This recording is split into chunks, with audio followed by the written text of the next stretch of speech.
Ta-da! Okay, chapter 15. Josh. Grimy Nick stood with his long oar dipping into the water and guided the Lily out, and along with her came a flock of barges and sailing boats. The watermen shouted abuse at each other, all racing to find work first. To Jim, the Lily was like a water bird edging her quiet way along the brown river. Even Nick's swearing and whistling didn't take away from him the excitement he was feeling. He looked back and saw the city, with its black pall of smoke hung over it, and he saw the arms of the bridges looping across it, and the slow traffic of sailing boats like dark swans. He heard the sheesh of water against the sides of the Lily, and the steady plash-plash of Nick's long oar, and above him the heckling of gulls. Nothing, not all the misery of the last year, not the pain of the last 2 days, not his fear of Grimy Nick and Snipe, could take away from him the thrill of the journey. It felt like a new beginning. At last they came to where the big ships lay at anchor. They pulled up alongside a huge coal-carrying boat called Queen of the North, and there Nick pulled at his oar, whistling loudly, till a rope ladder was dropped down to him. The Lily lay bobbing on the water while Grimy Nick shinned up the rope ladder and went on board the big boat. Jim gazed up after him, longing to follow. Nick shouted down to him to pull back all the hatchboards. A basket brimming with coals swung out from the boom of the Queen of the North and was slowly lowered down. Nick shinned down the ladder again and whistled. "Drop!" he yelled, and the basket creaked down. When it reached Nick's grasp, he and Jim swung it round and tipped the contents into the hold of the Lily. Jim spluttered in the clouds of black dust. "That's your job for today, and tomorrow, till we get the hold full," Nick told Jim. "We've got 80 tons to load, and the quicker we gets it done, the quicker we gets back. See we don't lose any coals overboard, and keep the dog out the way, and keep moving." They worked through the day and into night again. They slept till dawn and set to work again, and at last the hold was so full that Nick had to scramble out of it, coughing and spitting out the coal dust he'd swallowed. His face was black, and under the blackened jut of his hair his eyes gleamed with red rims. His lips shone wet and pink when he opened his mouth, and his few teeth were as bright as polished gems. "Put some hatchboards across," he ordered. "I'm going for some food." He scrambled back up the ladder, hawking up black spittle as he went.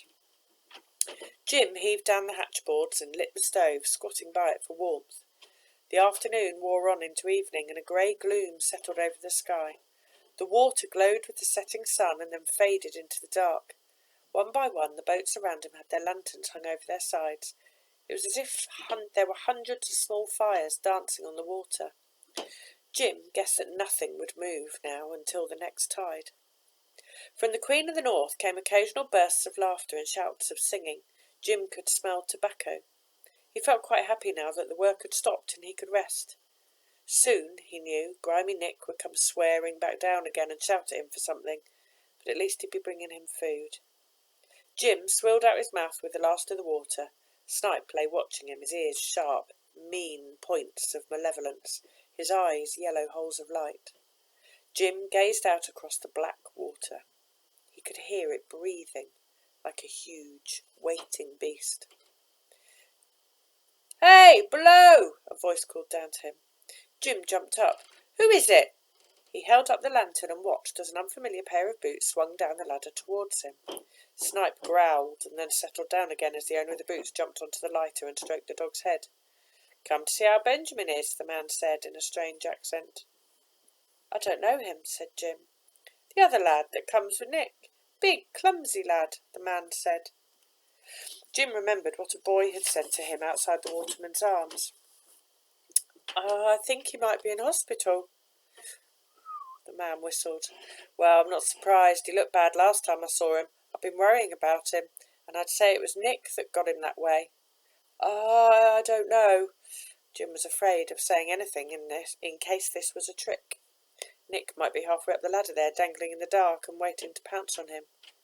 "Beats you too, does he?" the man asked him. Jim said nothing. "Think they own you, some of these masters. Think they own you body and soul. But they don't. Not your soul. Know what your soul is?" "No, mister," said Jim. though in his head he imagined it to be something white and fluffy, like a small cloud, maybe, floating around his body. "Well, it's like your name. It comes with you when you're born, and it's yours to keep." The man puffed out his lips as if it had been hard work thinking that out. "And my name's Josh, and I don't mind telling you that for nothing." Jim was silent. He half wanted to tell this man about Rosie and shrimps and how he used to be known as Skipping Jim, but he kept it to himself. He didn't feel much like skipping any more. He didn't suppose that he would ever again. Josh settled down next to the brazier of glowing coals and held out his hands over it as if he'd be quite pleased to stay there for the night. He told Jim that Nick was fast asleep on the Queen of the North.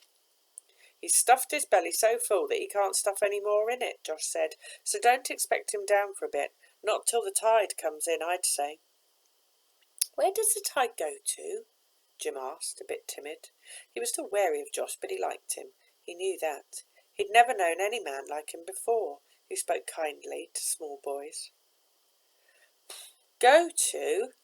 Jim puffed out his lips again. "Well, it's just there, isn't it? It's pulled over one way, then it's pulled over another, but it just keeps coming in and out, day after day after day, and it always will.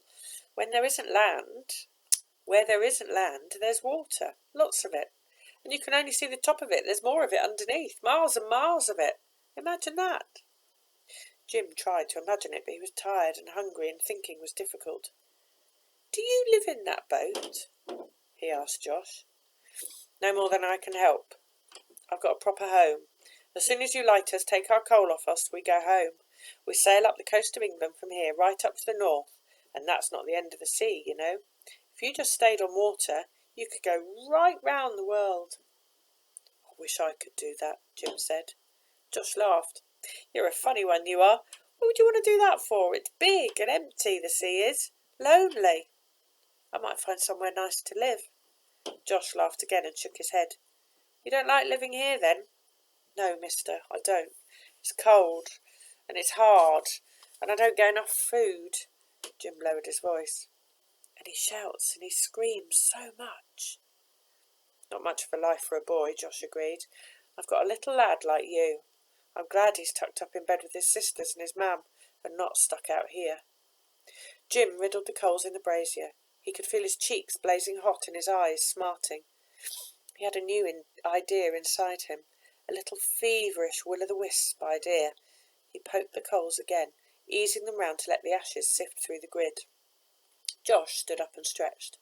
"Well, I'll be getting up on deck for some sleep. We'll be off with tomorrow's tide." He swung himself onto the ladder. "Josh!" Jim's idea burst out of him, taking him by surprise.